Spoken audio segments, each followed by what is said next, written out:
Hi friends, आज आपण बनवणार आहोत इडली आणि चटणी।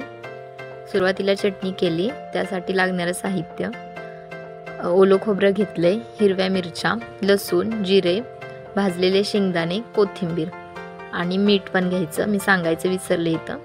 हे सगळं मिक्सरला बारीक करून घ्यायचं।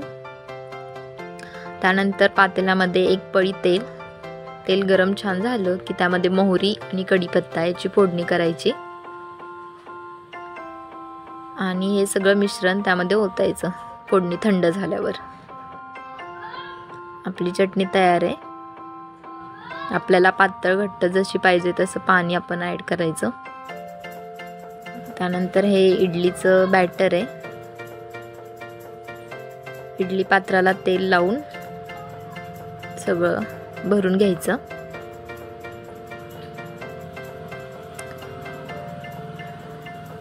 आणि 20 ते 25 मिनिटं वाफ काढून घ्यायची। इडलीचं बॅटर करताना 3 वाट्या तांदूळ आणि 1 वाटी उडीद डाळ असं प्रमाण घेतलंय। ते 6 तास भिजवलं आणि मग नंतर वाटलं रात्री आणि सकाळी इडल्या केल्या।